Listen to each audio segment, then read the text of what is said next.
Plusieurs militants du Irak, grand mouvement de contestation en Algérie, ont recouvré leur liberté dimanche à Alger.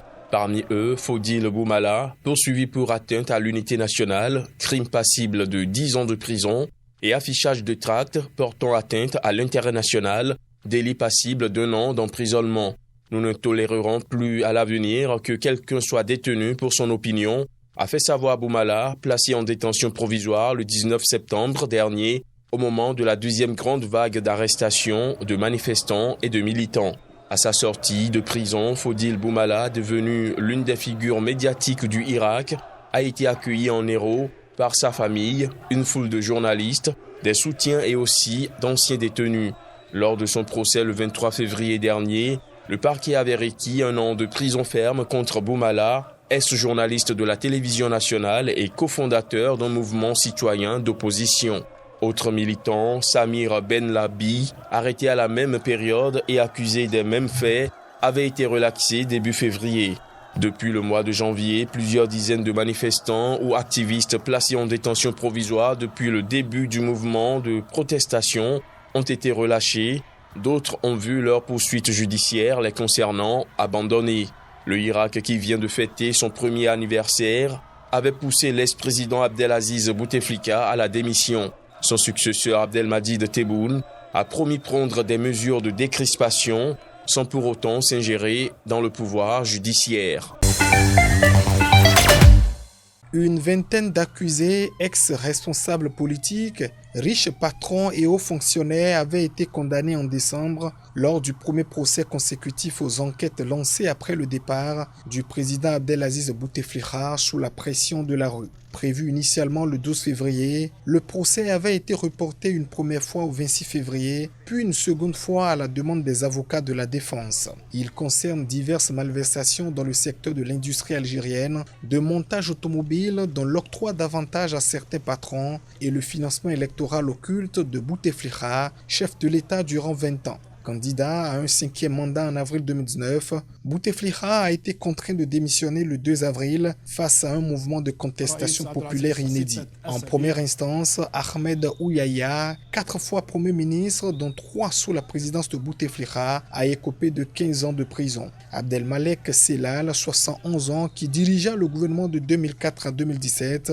et 4 campagnes électorales de Bouteflika, a été condamné à 12 ans de prison. Dimanche, Ouyaya a rejeté toutes les charges retenues contre lui. Je ne me suis rendu coupable d'aucun abus de fonction. Je n'ai ni reçu de pot de vin, ni blanchi de l'argent, a-t-il dit, ajoutant toutefois avoir oublié de déclarer quelques biens. Sellal a également rejeté les charges à son encontre, appelant à faire comparaître Bouteflika très affaibli depuis son AVC en 2013 comme témoin. En première instance également, d'autres ex-ministres, une ancienne préfète, un ex-président du Forum des chefs d'entreprise et 3 autres riches hommes d'affaires ont écopé de peines plus ou moins lourdes. 5 accusés en fuite ont été condamnés par contumace et ne sont pas rejugés.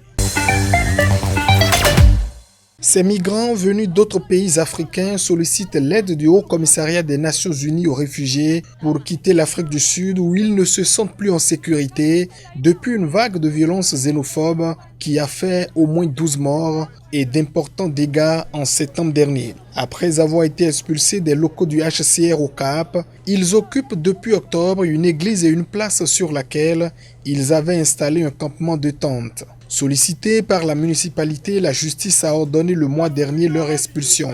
Ce dimanche, la police a donc investi la place, procédé à l'expulsion des réfugiés et au démantèlement de leur installation de fortune. Nous ne sommes pas des animaux, nous ne sommes pas des cafards, Dieu va vous punir.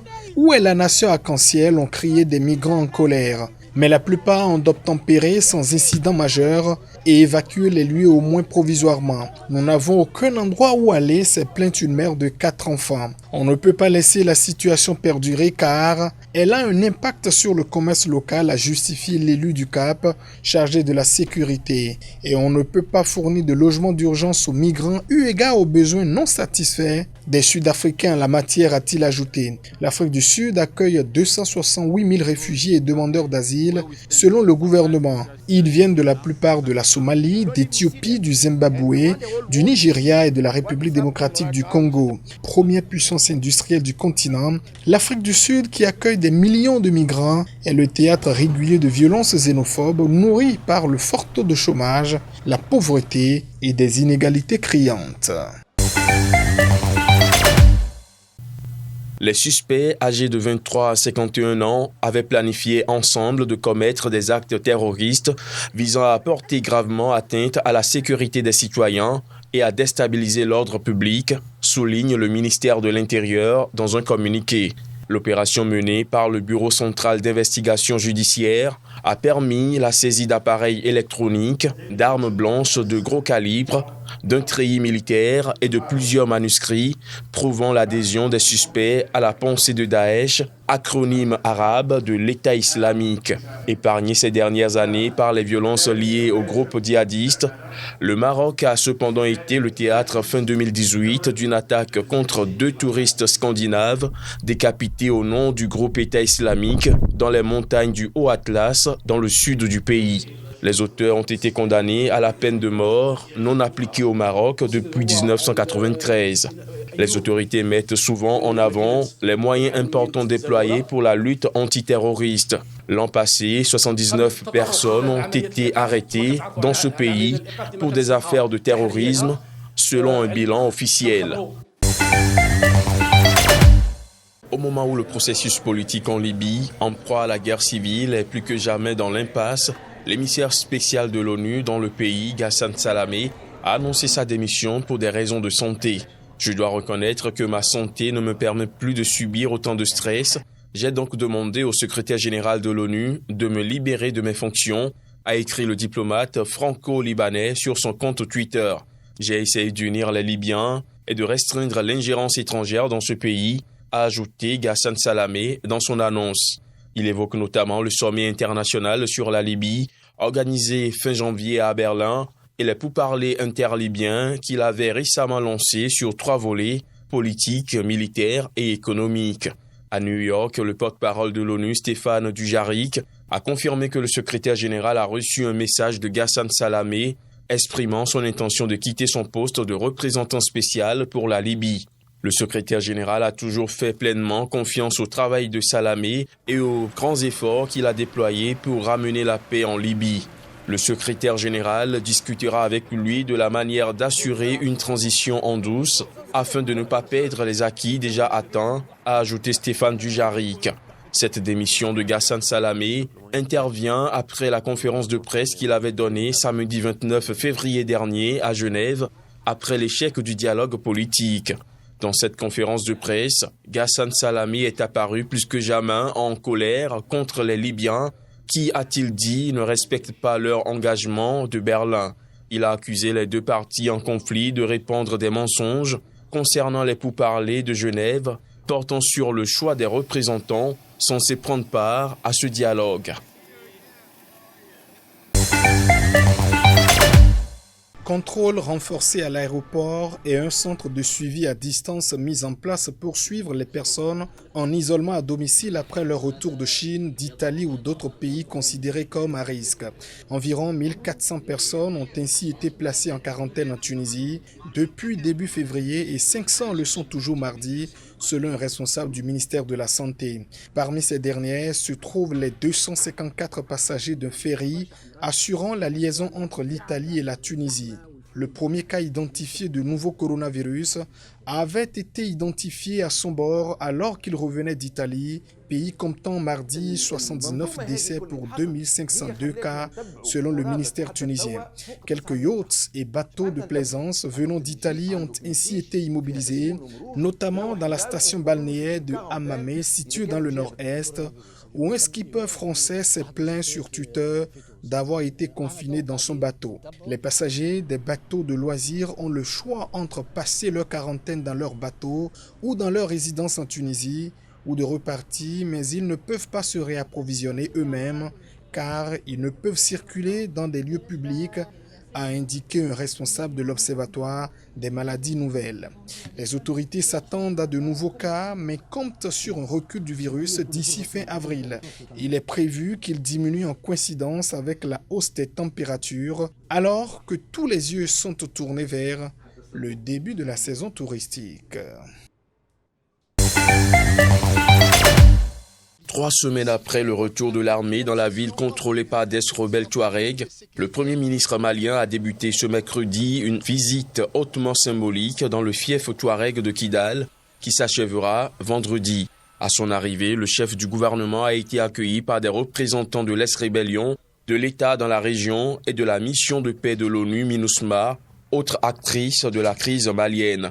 Il doit rencontrer les unités de l'armée récemment revenues à Kidal. Ces unités sont supposées donner l'exemple de la réconciliation, puisqu'elles comprennent d'anciens rebelles intégrés dans l'armée malienne, conformément à l'accord de paix d'Alger. La mise en œuvre de cet accord ainsi que le redressement de l'autorité de l'État sont considérés comme des composantes politiques indispensables à une sortie de crise, en plus de l'action purement militaire menée par les forces maliennes, françaises, africaines et onusiennes. Avant ces dernières semaines, l'État malien n'avait quasiment pas repris pied à Kidal depuis mai 2014. Les forces maliennes avaient été chassées de Kidal quand une visite du Premier ministre de l'époque Moussa Mara avait donné lieu à des affrontements avec les rebelles Touaregs qui avaient causé de lourdes pertes dans les rangs de l'armée. Chef de l'Union démocratique et sociale, petit parti d'opposition non enregistré, Karim Tabou, âgé de 46 ans, est accusé d'incitation à la violence et d'atteinte au moral de l'armée et est en détention provisoire depuis fin septembre.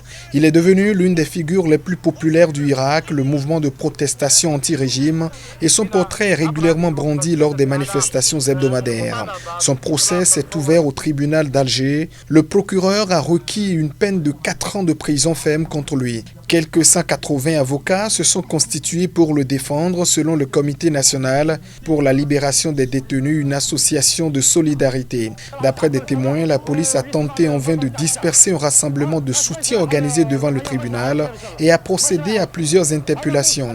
Une centaine de partisans manifestaient toujours en début de soirée à proximité du tribunal au cri de libérer Karim Tabou et tous les détenus. Parmi les figures de la contestation présentes au procès, figurent 2 anciens détenus, placés en détention une première fois le 12 septembre 2019, après avoir été inculpés d'atteinte au moral de l'armée par un tribunal. Il avait été remis en liberté le 25 septembre. À nouveau arrêté dès le lendemain, il a été inculpé d'incitation à la violence et une nouvelle fois incarcéré. Le tribunal a reporté son verdict au 11 mars prochain.